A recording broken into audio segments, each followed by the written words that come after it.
Olá, esse é o módulo 2 do tema gerenciamento por resultado. Meu nome é Luiz Ragonha. Vamos continuar o assunto de gestão. Lembrando nossos objetivos, como já dito antes, é muito importante que a gente tenha um foco bem claro e definido para a gente estudar e conversar e aprender, né? Então, os objetivos que eu tenho aqui é explicar como funciona o processo de gerenciamento das rotinas do dia a dia de um departamento, né, explicar quais as etapas básicas e ferramentas desse processo de gerenciamento e dar conhecimento para que o gestor analise esse processo de gestão que ele faz e conclua o que pode melhorar. Você, o gestor, que deve ser você, né? Avaliar, analisar e concluir o que você pode melhorar no seu departamento. Esse slide, eu resumi para você os principais procedimentos e ferramentas que você precisa para fazer um gerenciamento básico, nível 1, vamos dizer assim, para começar. Por que separar nível 1, 2, 3? Porque para você é melhor você começar a rodar já e com um sistema de gerenciamento completo do que ficar inventando muito em algumas fases e demorar muito para poder implantar a gestão. Então, com pouco, você já consegue ter muito resultado com algumas ferramentas básicas que eu citei aqui. E esse procedimento de ferramenta é para gestão de processos, né, onde são realizados pela equipe, né? A sugestão é que eu fiz uma diferença aqui de equipe individual, depois você vai ver individual, porque existe uma pequena diferença, mas são muito parecidos, tá? São poucos itens que são diferentes. Então, imagina assim, lembra que desse triângulo que foi comentado, de gestão, sistema de gestão, eu separei desse triângulo de gestão, do GERE, as etapas eu coloquei aqui, cada etapa em preto e em laranja a ferramenta. Então, vamos lá. Você viu que nós precisamos definir objetivos, né? Então, resultados. E, é claro, isso não é muito complicado, mas precisa de um pouco de técnica. E a gente só precisa definir e descrever. Então, colocar isso numa tabela de resultados esperados. Essa é a ferramenta que eu sugiro na questão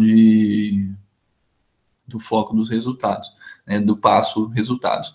Então, você precisa definir quais são os resultados esperados do setor, do processo, e colocar isso numa tabela e comunicar isso constantemente, né, que é outra etapa que nós vamos falar.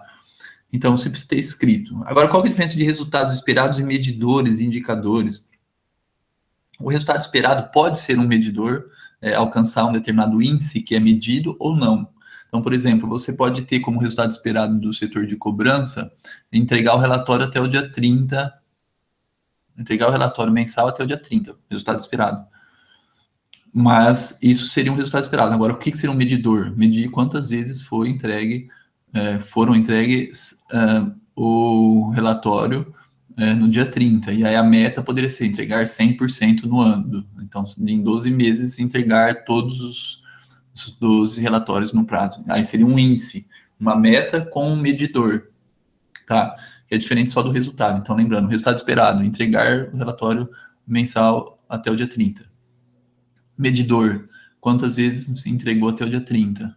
Meta, entregar 100% dos relatórios até o dia mensais até o dia 30. Então, num ano, 12 meses, 12 relatórios entregues no prazo. Poderia ser uma meta. Tá? Essas são as diferenças de resultados esperados, medidor e meta. A meta tem que ter um medidor, né, que é um dado confiável, ok? E o resultado esperado não necessariamente, como eu disse agora, mas pode ser também uma meta, que é o ideal, tá? Mas só que às vezes a gente não consegue o ideal. Às vezes, para ter um medidor é muito complexo, dá tanto trabalho que não compensa, é melhor você ter uma avaliação mais simples. Então, definir os resultados esperados, você precisa planejar quais processos, como que vai acontecer os processos para alcançar esses resultados. Então, uma descrição de processos. Para você que já tem um setor, um processo em andamento, na verdade, você vai ter que descrever o processo para definir os resultados. Você precisa entender quais processos existem no seu setor, porque já existe, e aí definir os resultados esperados. Eu faço o caminho contrário. Mas para quem vai começar, você começa sempre definindo um objetivo e os processos, ok? Então, uma descrição simples, não é um grande mapeamento, não precisa ser desenho, mas você precisa entender o que você faz no seu setor com a sua equipe. Aí, depois você planejou os resultados e descreveu como que devem ser os processos, você tem que delegar, não só os processos, mas os resultados esperados, os objetivos, as metas para a sua equipe. Eu digo que é uma reunião de start, porque é uma reunião especial para você dizer quais são os objetivos do setor, o que você espera da equipe, enfim, de uma forma bem sistemática e começar a falar uma linguagem que eles têm que ouvir constantemente sobre metas, objetivos, resultados esperados. Tá? Então você precisa ter essa reunião. Uma pauta de reunião básica para poder realizar. Por que pauta de reunião? Porque se você não planejar bem o que você vai falar, pode se esquecer coisas importantes, ou mesmo fazer uma ordem não muito interessante, a reunião pode ficar aquém do desejado. Monitoramento. Então, delegou e você tem que monitorar. Será que estão fazendo o que a gente combinou? Será que está dando certo? Então, você pode ter um medidor de desempenho que monitora lá quantas vezes o relatório foi entregue no prazo, e alguém apontando isso, ou mesmo o sistema, ou mesmo até a própria pessoa apontando, e aí sai já um resultado. Ou você pode ter simplesmente algumas rotinas de monitoramento, que não estão medindo, mas pode ser rotinas, por exemplo, você pode ver um vendedor, se ele está fazendo o que foi combinado, ficando do lado dele vendo a venda, né? Como que é que está fazendo a venda, se ele está oferecendo um produto que foi solicitado, se ele está fazendo a abordagem que foi orientada para fazer. Então, são rotinas de monitoramento do que você delegou. Dependendo do que você delegou, você vai utilizar rotinas específicas. Essas rotinas têm que ser pensadas, quais são os pontos críticos da rotina, do processo, desculpa. Onde que é que onde que pode dar problema, que é o principal fator, procedimento ou atividade que é feita, que vai dar interferência na qualidade. Aí você controla aquele ponto, né? Do que dá mais impacto no resultado esperado que você delegou. Então, pode ser rotinas e medidores. Acho que isso é o básico que a gente precisa para começar. E aí, identificando problemas durante o monitoramento, você precisa resolver esses problemas, né? E aí, eu fiz um guia de resolução de problemas que ele já tem, inclusive, a espinha de peixe e um plano de ação. Então, são ferramentas básicas para você identificar qual é o problema, a espinha de peixe. Eu adaptei e melhorei um pouquinho, sim, na minha opinião, a forma de você analisar o processo e depois você, concluindo qual é a causa, que é a espinha de peixe para definir causa, você cria soluções, e aí no guia sua resolução tem métodos para criar a solução, e aí depois coloca um plano de ação para você não esquecer o que tem que fazer e comunicar junto à equipe. Inclusive, é legal resolver problemas da equipe com a equipe, né? Porque se eles sabem o resultado esperado, né, o topo aqui da pirâmide, então se está todo mundo de olho aqui e sabe que esse resultado não está sendo alcançado, é interessante você resolver esses problemas junto com eles, porque eles estão envolvidos e eles podem, inclusive, ter melhores ideias do que você. É normal isso acontecer. Ou, ainda, não só ter melhores ideias, mas em equipe gerar melhores ideias do que individualmente talvez vocês nunca teriam. Então é sempre legal corrigir em equipe. Aí nós temos técnicas para isso. E aí, quando você monitorou e encontrou problemas, às vezes você vai fazer uma avaliação, identifica lá quais foram as causas, e aí faz uma reunião de feedback rápido, né? Fala, gente, ó, nós estamos com problema assim, assim, assado. Então, é uma avaliação em equipe, aí definir, todos entendam e saibam que está sendo feito errado, para que possam corrigir, né? Ou mesmo pode ser o contrário, faz uma reunião de feedback rápido para elogiar, fala assim, nossa, olha, monitorei, acompanhei, parabéns para todos. Então, uma reunião rápida. Aí pode ser feito também, desculpa, essa avaliação de desempenho da equipe mensalmente, você concluir se os medidores estão sendo alcançados ou não, e aí fazer uma reunião e apresentar isso mensal. Ter essa rotina mensal é importante, porque gera foco, todo mundo olha, converge seus olhos, seu foco, sua atenção para o mesmo lugar, porque você vai ficar falando desses resultados a todo momento, pelo menos mensalmente. E eles percebem a importância de ter aquele objetivo, de alcançar aquele objetivo, porque você está sempre falando nele e pegando nos pontos fracos da equipe para melhorar, alcançar o objetivo, o resultado. Enfim, então vai fechando o ciclo de eles focarem, entenderem os problemas, corrigirem, sabendo por quê, sabendo que eles estão de olho nesse objetivo, né? Então, tem que fazer uma avaliação de desempenho da equipe e uma reunião de feedback mensal, depois semestral, com premiação. Se você já tiver premiação, eu coloquei que seria uma segunda fase. Ter premiação e reunir semestralmente e anualmente, tá? Mas eu coloquei na segunda fase para a gente ir por partes. Já tem muita coisa para fazer aqui. Identificou problemas, procedimentos que as pessoas não estão sabendo fazer, nós precisamos treinar. É ideal fazer um plano básico de treinamento, né, para você entender como você vai conseguir corrigir aquilo, planejar de uma forma bem simples inicialmente, depois existem planos mais complexos. Mas você precisa pensar o que a equipe tem que fazer, como que eu vou ensinar e como que eu vou, até realmente ela aprender. Esse é o X da questão, não adianta ir lá ensinar, orientar, virar as costas e achar que já está pronto, esquece. Você vai ter que acompanhar, porque depois o problema, a comunicação é falha, você vai falar uma coisa, a pessoa vai entender outra, aí você vai ver no ajuste que acompanhamento e de orientação que essas falhas ocorrem, e aí você vai conseguindo alcançar o resultado esperado do procedimento que está sendo executado. Tá? Então, avaliar e treinar. Agora, aí, a base, né, é ter um reconhecimento. Na primeira etapa, uma comemoração. Comemorar o quê? Comemorar os medidores, os índices que a gente alcançou no mês. Não precisa nem esperar uma reunião mensal, você já bateu uma meta, alcançou um resultado no meio do mês, vai lá, reúne rápido, cria uma rotina de comemoração para as pessoas vibrarem, verem que aquilo está sendo positivo para todos, entendeu? Que isso traz benefício para todo mundo.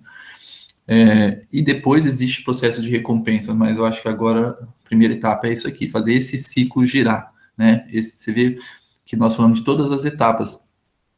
Então, isso gera aprendizagem e gera inovação, ou seja, melhores processos e desenvolve as pessoas para executar esses processos, né?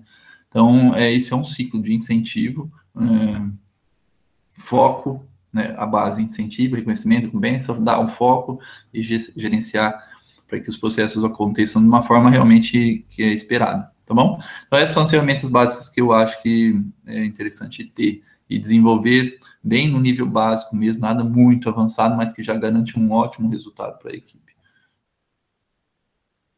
Agora eu gostaria que você prestasse atenção nesse processo padrão de trabalho individual, né? Ele é olhando uma pessoa, o que uma pessoa faz na empresa. Todos fazem a mesma coisa, pouca variação. Todos entram na empresa, geralmente bate cartão, ou tem um outro tipo de controle, executam procedimentos de trabalho, né, do seu setor, cada um tem o seu procedimento, né, o que foi solicitado fazer no seu setor, na sua equipe, mas eles estão executando um procedimento. Pode até não estar por escrito, mas é um procedimento. Eles usam a internet para acessar sistema, pesquisas, enfim. Eles mandam e-mail, eles têm uma comunicação pessoal entre si, entre as pessoas do trabalho, participam de reunião, alguns fazem, coordenam a reunião, outros só participam de forma passiva, vamos dizer assim, né, não são os coordenadores. Eles saem, voltam do almoço, eles usam cozinha, né, no final do dia, encerram o dia. Então, esse é um processo, assim, bem simplista. Mas por que eu estou citando isso? Porque tem muitas empresas que estão focadas em fazer gestão para seguir princípios e valores da empresa, né? E esses princípios e valores estão distribuídos entre todos esses procedimentos que eles executam de uma mesma maneira. Então, existe também a expectativa de que essa pessoa contratada ela siga as orientações, as regras, o processo de trabalho padrão, né? Então, existe uma expectativa de que a pessoa, ao entrar, pique o cartão ali, ou passe o dedo digital, enfim. Existe uma expectativa de quando está usando a internet, só use a internet para trabalho. Existe uma expectativa de quando manda e-mail, siga use o padrão, um e-mail padrão com assinatura, preste muita atenção na comunicação, não agrida as pessoas, enfim, existem diversas expectativas que são padrões, nesses processos que são realizados por todos da empresa. Então, por que eu estou citando esse processo? Porque você pode fazer a gestão desse processo, você e todos os demais gestores de cada equipe, de cada setor, desculpa, eles podem fazer essa gestão desse processo padrão, e aí vocês vão estar conduzindo a equipe a alcançar os objetivos, os resultados esperados desse processo. Por exemplo, não faltar no trabalho, faltar dentro de uma determinada índice de falta, como tem aqui, quando você olha o processo de entrada e saída, estar presente, assiduidade, pontualidade, chegar no horário, ou numa tolerância de horário. Então, você olhando para definindo esse processo, você define os resultados esperados, lembrando, fixando, né, resultado de assiduidade, pontualidade, comprometimento, de relacionamento, né, notas. A gente implantou já esse processo, essa gestão desse trabalho em uma empresa, foi fantástico, né? Nós definimos medidores de pontualidade, né, chegar e sair no horário, assiduidade, faltas, de relacionamento, com os outros, dentro de uma expectativa, e aí existe um processo de advertência, aí a pessoa tem prêmio se ela levar só X, no máximo tantas advertências que são baixas, advertências por uma falha pequena. Então, e depois a gente teve também um medidor de relacionamento e de comprometimento, que é a questão de seguir os procedimentos, fora essas regras de conduta. E tem um manual de conduta, né? Quando você olha esse processo padrão, você diz o que você espera que ela faça quando entre, quando usa a internet, quando usa e-mail. Então, você descreve um manual, mede, implanta os medidores e faz feedback desse processo de gestão para que ele, desse processo de trabalho padrão, para que as pessoas se comportem da maneira esperada, né, dentro da empresa. E aí alcance indicadores que você acha relevantes. Então, é interessante você entender esse trabalho, porque agora você pode pensar em fazer o gerenciamento desse trabalho, e aí as ferramentas que você utilizar no seu setor são as mesmas ferramentas que vai usar em qualquer setor, porque o trabalho é padrão, né? Muda pouco de um setor para o outro. Geralmente não muda. Então, medidores, por exemplo, o medidor de pontualidade e assiduidade vem lá do RH, do DP, eles que tabulam e te mandam o resultado, quem faltou, quantas vezes, se foi abaixo ou acima do esperado, ou te manda o índice de falta, depois você faz a avaliação.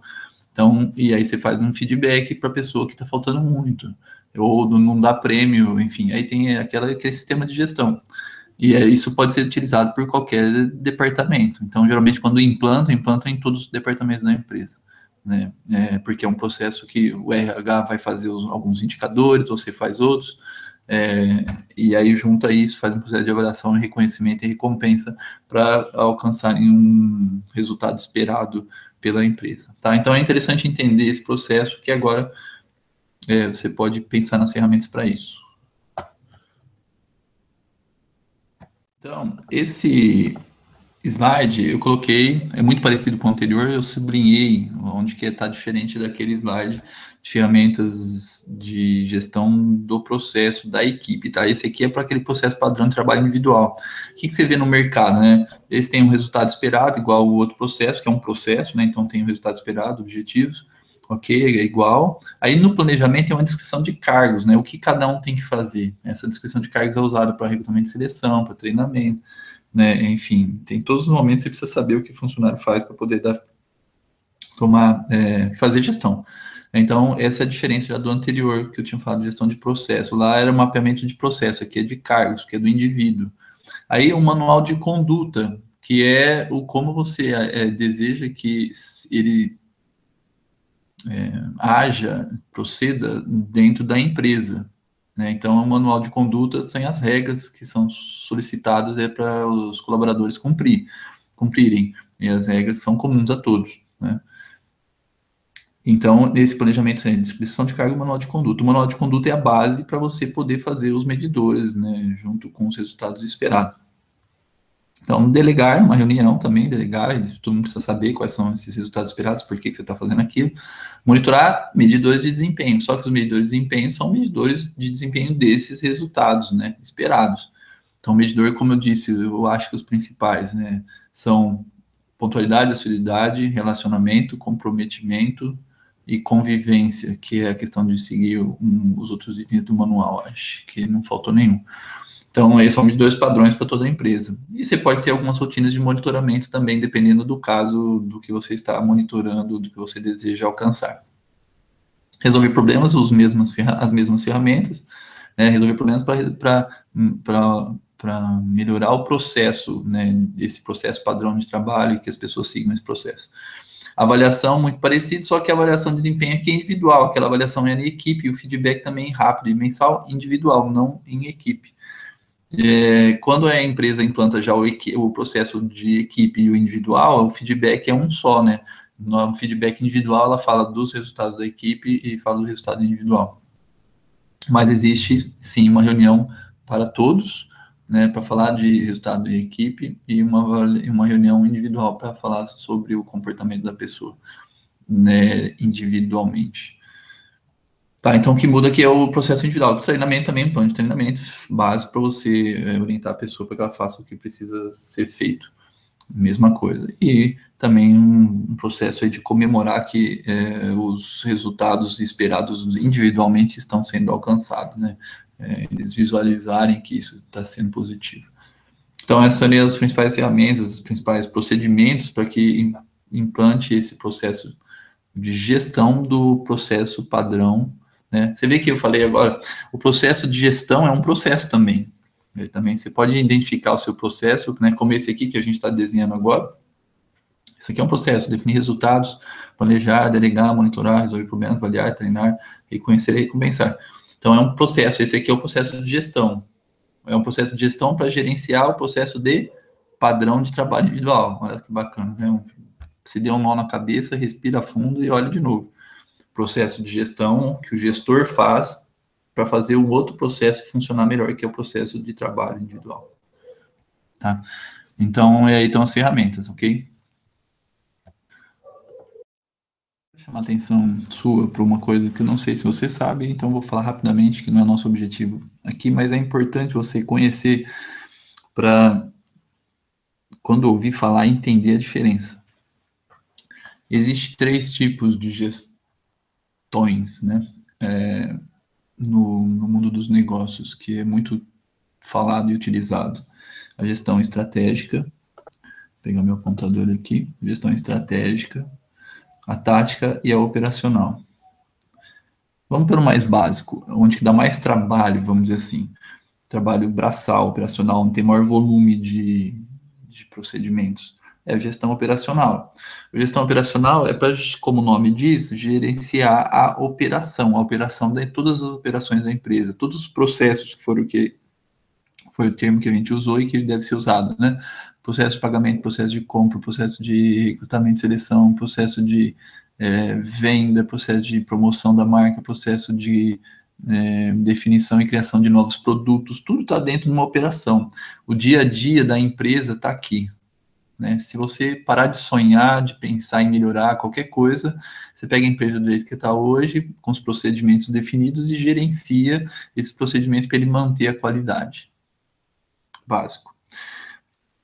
Quando você quer dar saltos de qualidade, como por exemplo, se você tem um patamar de cobrança, né, como eu disse antes, de 10%, de inadimplência de 10%, quer cair para 3%, é que você tem que fazer uma mudança muito, cai de 10% para 3%, tá?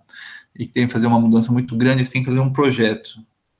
E esse projeto, então, pode ser uma gestão tática. Então, a gestão operacional, ela incentiva a criação e a operacionalização da gestão tática, que é um negócio mais planejado, mais estruturado, com mudanças mais concisas.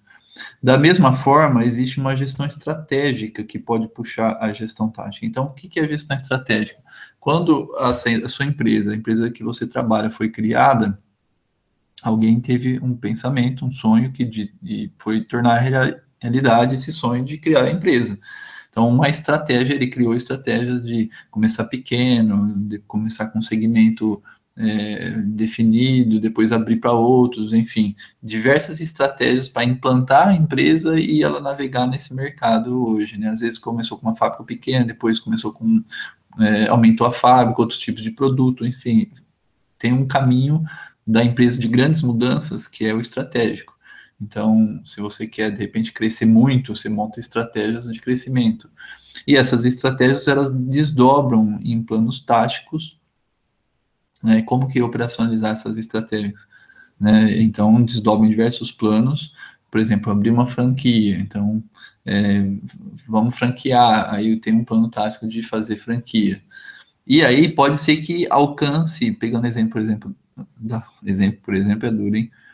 pegando o exemplo da franquia, né, eu quero crescer, então para isso eu vou fazer franquias. Então vou criar um processo de abertura de franquias, gestão tática. Vai lá e cria um projeto para abrir franquias. O projeto para abrir franquias pode não afetar a operação, ou pode afetar. Ele pode puxar uma mudança e fazer gestão da operação diferente, mudar procedimentos, por exemplo, ter que implantar procedimentos ISO 9000, mexer com toda a operação para que o projeto tático de abrir franquias aconteça. Então você pode fazer mudanças na gestão da operação, né? E você pode, então, trabalhar com diferentes tipos de gestão: estratégica, tática, operacional. Estratégica, diretoria; operacional são os gestores, supervisores que estão aqui fazendo a gestão, né? E a tática depende aí do tamanho da empresa, às vezes são gestores que fazem a gestão tática também, às vezes são diretores que cuidam nas pequenas empresas, a maioria das empresas, dos diretores fazem a estratégia tática, e no máximo alguns gerentes trabalham na operacional. Tá? Então é só para você entender um pouco as diferenças entre os 3 tipos de gestões, ok?